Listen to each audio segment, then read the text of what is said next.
Well, hey everybody, Alex here with my cup of coffee. It's been a long time since I've done one of these videos, so I figured this would be a good opportunity to take a look back at the year and kind of see what changes have occurred in my collection. This has been a crazy year, goes without saying, but it's definitely been a huge year for me in terms of my collection. Many of you that have been on my channel for a while will remember that I completed the 53 Bowman Color set late last year, and that was my primary focus for many years. So the big question for me was, where do I go next with my collection? So the very first card that I showed at the beginning of the year is the same card that you're looking at right here. It's the T200 Fatima cigarettes of the Philadelphia Phillies Baseball Club. And that was a signal that I was going in the pre-war direction. That was going to be my primary focus moving forward. Now, I'm not going to spend a lot of time talking about these cards. I've already done that in the mail days, and if anybody's interested in hearing the ins and outs of the cards, well, you can certainly go back and take a look at those videos. But it's really nice to kind of take a look back at these cards and refresh my memory and just really appreciate what I do have in my collection.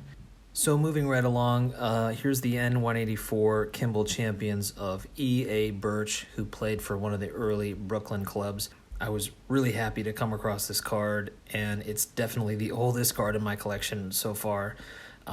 It always reminds me of a movie poster, and it's a good 2 with really well-rounded corners, and it's just a really cool card. I'm a big fan of the history of baseball.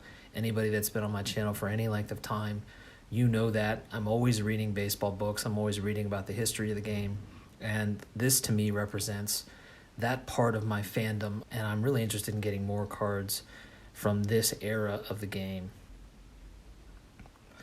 Okay, here's the only T207 card that I have in my collection so far. It's the 1912 Recruit of Jack Barry.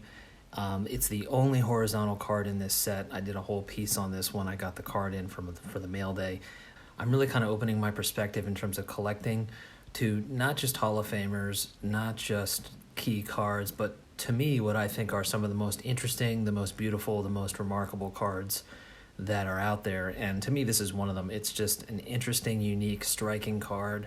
It's unlike the rest of the cards in this set. It's really unlike a lot of baseball cards, honestly. It's a really kind of a cool pose, not a pose that you often see on a baseball card. Okay, next up, E93 1910 Standard Caramel of John Mcgraw. John Mcgraw is a huge figure in baseball, a well-known figure in baseball history, has a lot of baseball cards out there, but for me, this might be his most interesting, most striking looking card, at least in my opinion. I love this card. Obviously, Mcgraw is primarily known as a manager, but he was a heck of a player as well. And I just love the pose, I love the composition, I love the treatment in terms of the color, and just the overall quality of it is a real eye pleaser. Okay, we're going to go in a different direction here for a little bit, but before we do that, let's take a coffee break.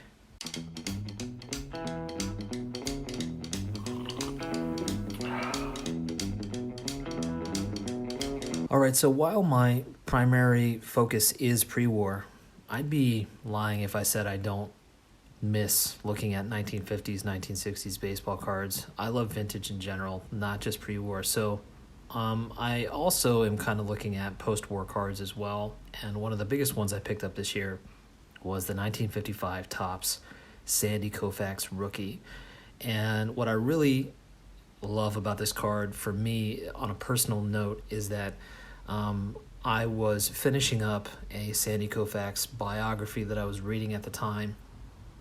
And right as I was wrapping up reading the book, I had been looking for this card. The card came in the mail. And so it's not just that I got the card and that I'm really happy to have it. It's also that it really brings back fond memories of having read the book and really just kind of had a little bit of time there where I was in the world of Sandy Koufax and the experience that he had coming into the majors and the peak of his success and then his retirement. So it's not just the card, it's all the other memories that I was able to kind of build around it that will always come to mind whenever I look at this card. Really happy to have it.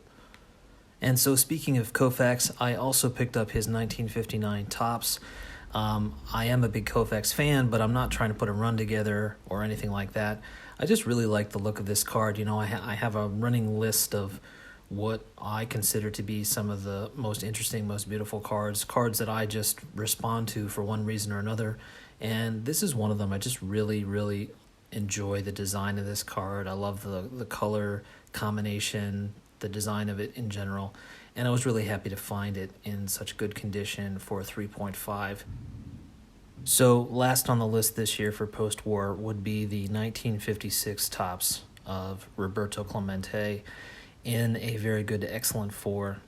Again, a card that I had my eye on, and for my money, literally, this is one of Clemente's greatest cards. I have to say, at the risk of getting some thumbs down, that I like this card better than his rookie card. I just really think there's a lot to look at, there's a lot to enjoy, and it's Topps kind of playing around with the idea of including some action in the card design, and I just love this leaping shot of Clemente making the grab out in the outfield, so very happy to have this one. Okay, getting back into pre-war, one of the biggest cards I picked up this year, the V61 Nielsen's Chocolate of the Big Train, Walter Johnson. And boy, is this card beat up, but I don't really mind it. I think this is a beautiful card with a beautiful design. It is the first Walter Johnson card that I've ever owned, and it's an example of just really trying to focus my collection, focus my goals, key cards, key players, cards that I'm interested in, and the fact that I was able to get this one, even though it shows its age, doesn't really bother me. It looks like it's a 100-plus-year-old card, as it should. I was super pumped to get this one in, the T205 Christy Mathewson of 1911 Piedmont Cigarettes. Yeah, not much to say about this card. Thrilled to have it. Definitely remember sending out pictures to many of you out there when this card came in. I was extremely excited to get it, and it is proudly on display.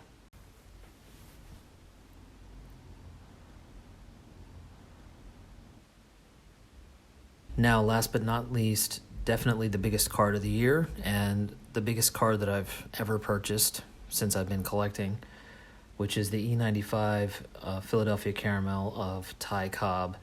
This is a card that I've been looking at well over a couple of years. I was looking at this card way back at the beginning of collecting the 53 Bowman Color set, and over the past couple of years, I've seen the prices slowly rise and rise and rise.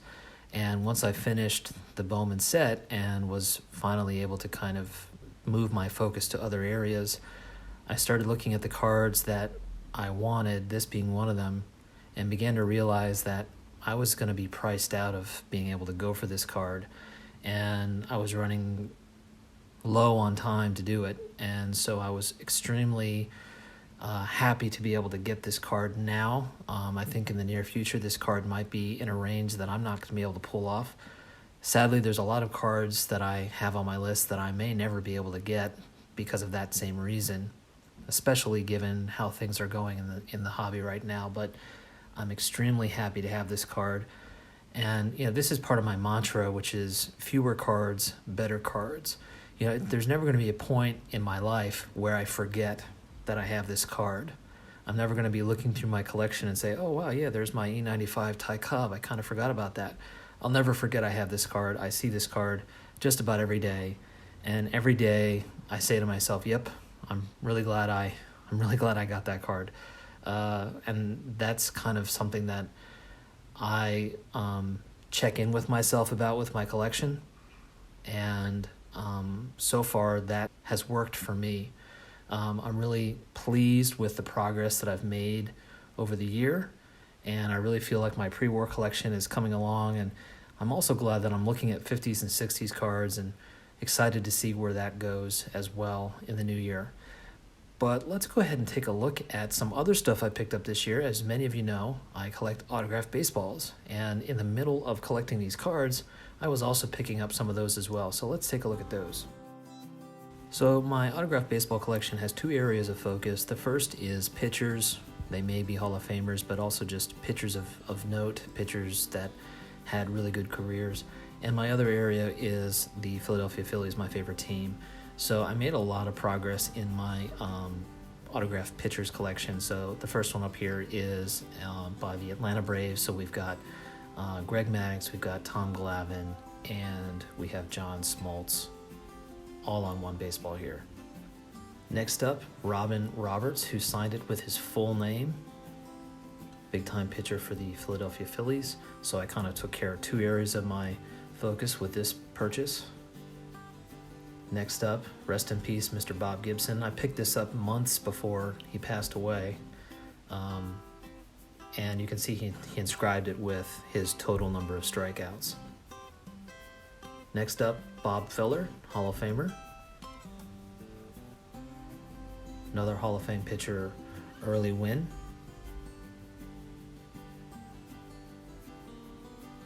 Red Sox and also Expos, I suppose, Bill Spaceman Lee, and he inscribed it with the 1975 American League champions. And another Red Sox legend, Louis Tiant, who has one of the best windups of all time. But my biggest autographed baseball pickup this year was something that I've been looking for quite a long time, which is an autographed team-signed baseball by the 2008 World Series champion Philadelphia Phillies. You would think this would be easy to come by considering it wasn't that long ago, but boy, it took me a long time to find one in great condition. So having the 1980, the 1993 National League champs and this one really helped tie my collection together. So really thrilled to have been able to pick this one up finally after many years of searching for it. So it goes without saying that 2020 was an insane year, but I am happy to say that for me personally, on a collecting level, 2020 has been really satisfying, really rewarding. I feel like my collection has grown, it's expanded, it's gone in a pretty interesting direction. Very thankful to see that the mechanisms that I put in place for myself seem to be working. I seem to be moving towards goals that I'm happy with. I can look back at these cards and I can still feel satisfied that I've been able to get them. And I'm really excited to see, what 2021 brings. And I also just want to say thanks to all of you. Thanks for being out there, for sharing your support, for sharing your enthusiasm, for all the different conversations and ideas and suggestions that come out of it. Honestly, it would not be nearly as fun to collect what I'm collecting if I wasn't able to connect with all of you and share the experience. So thank you for all of the camaraderie that comes along with this wonderful hobby of ours. So here's to 2021. Thanks, everybody. Have a great New Year's. Talk to you all soon.